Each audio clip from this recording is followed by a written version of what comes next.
The photo arrived without a caption. A wrist, purple blooming under skin. My daughter's wrist. I stared at it while the kettle screamed itself empty. The sound felt familiar, controlled panic pretending to be useful. I muted it with muscle memory.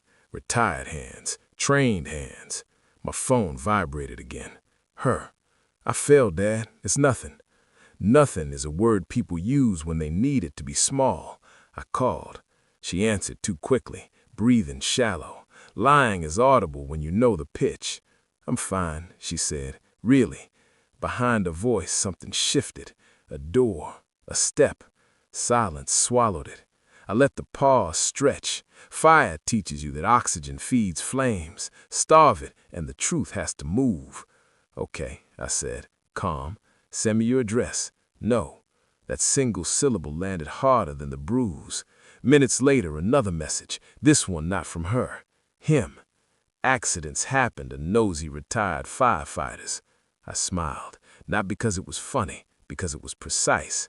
He thought I was soft now, thought age was a downgrade. He didn't know my past. I drove past the place first, didn't stop, just noted the curtains, the light, the way the car in the driveway blocked the hydrant like it owned the street. Ownership, that was the theme. At home, I laid out the pieces like tools on a clean bench. Her photos over time. The bruises moved, wrist to upper arm, old yellow fading into new blue. A calendar marked with cancellations, a laugh that had thinned in recording she sent the grandkids. I remember the first time he shook my hand, too firm, a test. He talked over her, finished the sentences like he'd earned them. I had missed it because I wanted to, because fathers are allowed one luxury, believing the house they built won't burn. Then, the second betrayal slid in sideways, dressed as family. Thanksgiving, my daughter-in-law said over the phone, voice sharp with performance. If you want to join, come wash the dishes. A pause designed to teach me my place. Enjoy, I replied. She laughed. I hung up. 2 lies, 2 different fires, same accelerant. I didn't confront, I documented. Phone records don't tell stories, they outline habits. Late calls to numbers saved as initials. Deleted messages leave dents if you know where to press. I pressed. I ran background checks like I used to run drills, quietly, repetitively, until the building tells you how it wants to fail. His name surfaced where it shouldn't. Noise complaints, a restraining order quietly withdrawn, a job that changed cities without changing pay. Control travels light. I asked my daughter to have coffee. Public, noon. Sunlight makes liars uncomfortable. She wore long sleeves, heat wave.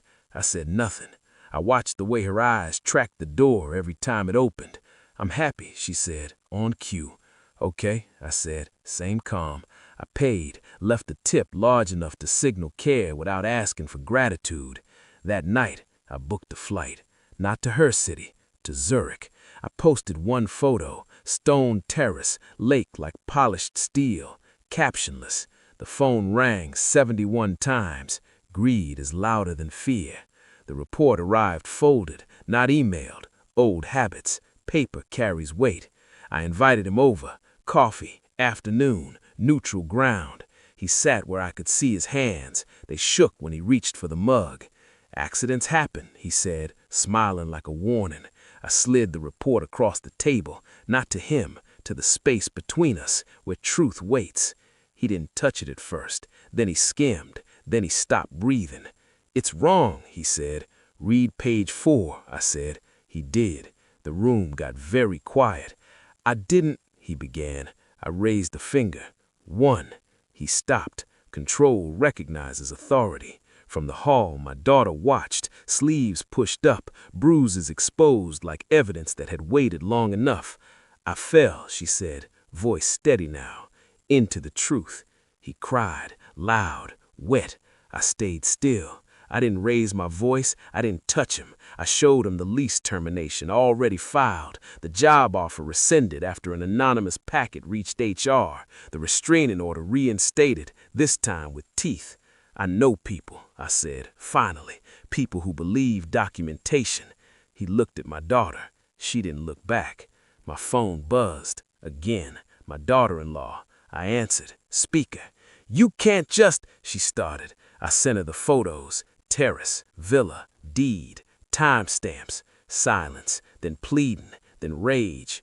You used us, she hissed. No, I said. You priced me. I ended the call. The room held, then exhaled. I walked my daughter to the door. She hugged me. Tight. Real. Stay, she said. I will, I said, and meant it. Later, alone, I stood on the terrace again. Same lake, same steel calm. Fires don't end, they teach. I didn't feel triumphant. I felt accurate. The lies were gone. The noise had burnt off. What remained was quiet. Earned, not gifted. I put my phone face down. Some people think softness comes with age. They forget what survives the fire.